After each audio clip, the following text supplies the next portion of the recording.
Год 1990. У довольно известной немецкой рок-группы выходит песня с совсем нетипичным для них текстом. Вместо строчек про рок-н-ролл и любовь до гроба они выпускают песню с политическим подтекстом и впервые за 25 лет своего существования занимают первые места в чартах Европы, вторую строчку чарта Billboard и продают сингл тиражом в 15 миллионов копий. А через год после выпуска песни Советский Союз прекращает свое существование, ровно так, как и пелось в этой песне.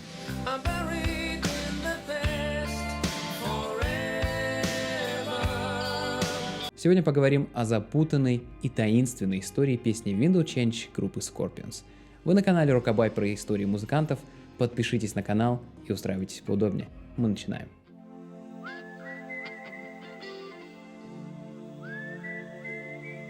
Группа Scorpions появилась в Ганновере в 1965 году. Первые годы дела у них шли, мягко говоря, не очень. Гитаристы то уходили, то возвращались. Немецкая публика неохотно ходила на концерты, предпочитая модный тогда крауд-рок, а первый альбом и вовсе удалось выпустить только через 7 лет после создания группы, в 1972 году.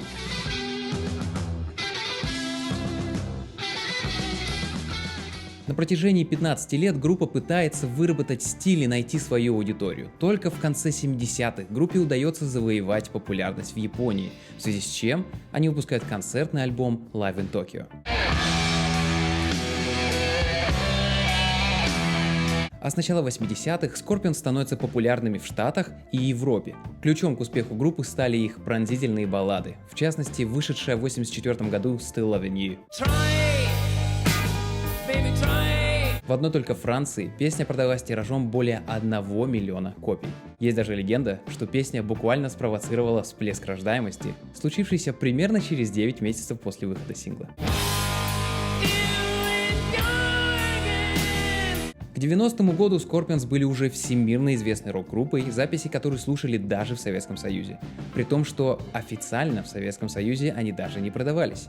Редкий счастливчик тайком провозил альбом в багаже, после чего запись переписывали в домашних условиях с бобины на бобину.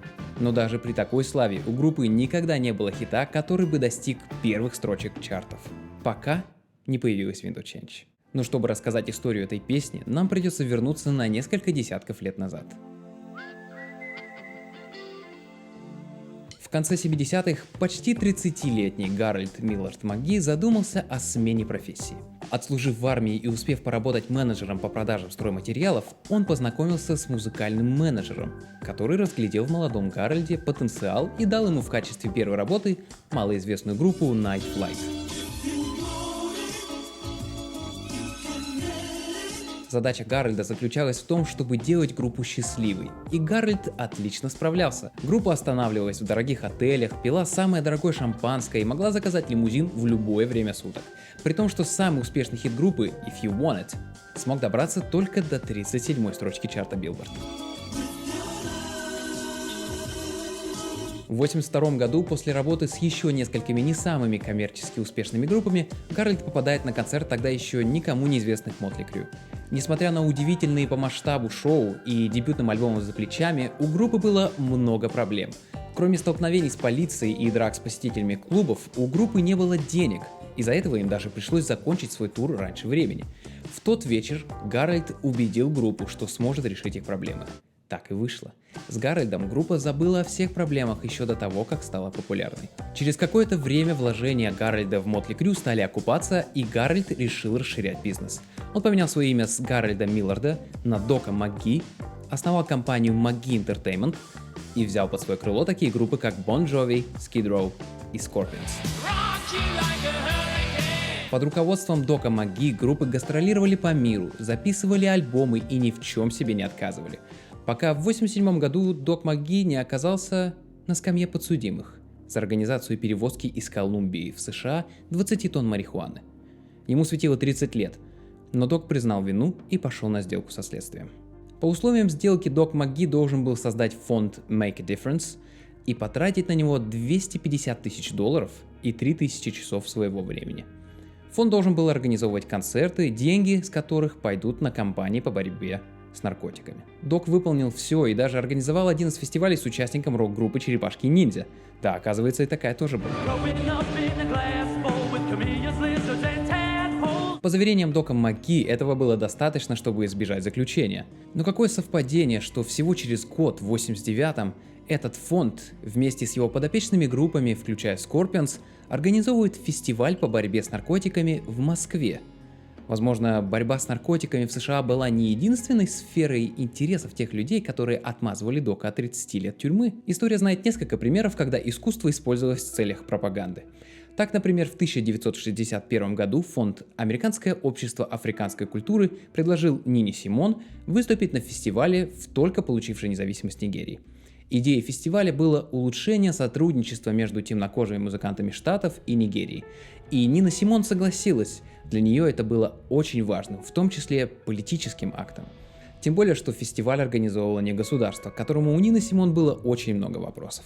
По опубликованным уже после смерти певицы материалам стало известно, что фонд спонсировался ЦРУ, а идеей фестиваля было формирование положительного образа Штатов в Нигерии, чтобы страна не примкнула к коммунистическому лагерю. В конце 60-х роман «Доктор Живаго» отказались издавать в СССР как антисоветский, а против автора Бориса Пастернака началась травля.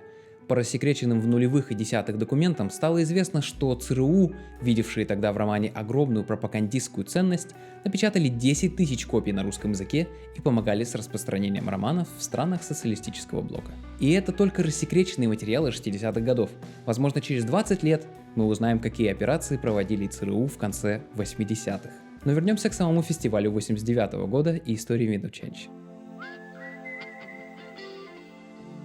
Под впечатлением от поездки в Москву и выступлением на том самом фестивале, вокалист Scorpions Клаус Майне в одиночку пишет и текст, и музыку Wind of Change.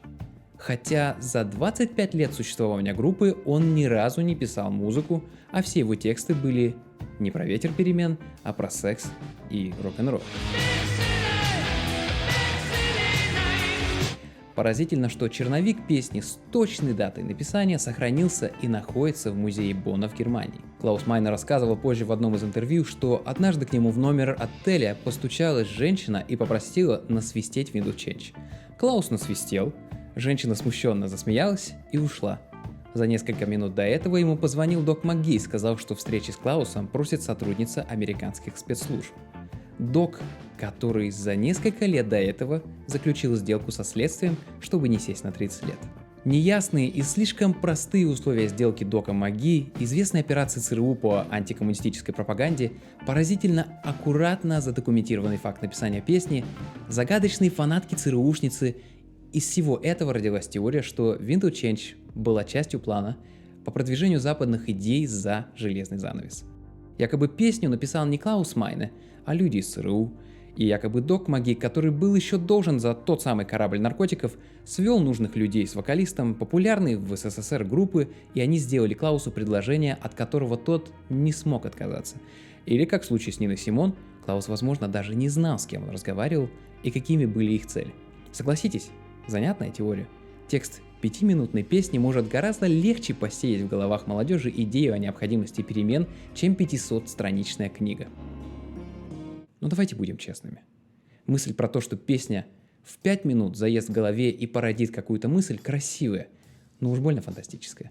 Одно дело распространять в качестве антисоветской пропаганды доктора Живаго на языке оригинала, и совсем другое с той же самой целью распространять прекрасную, сделанную по всем канонам рок-балладу, но на языке, на котором никто в Советском Союзе не разговаривает. Если сейчас процент владеющих английским в СНГ около 13%, то во времена перестройки этот процент был еще ниже. Wind of Change, как и многие другие песни иностранных исполнителей, была популярна в СССР не из-за протестного потенциала текста. Текст никто не понимал, а просто потому, что это классный медляк.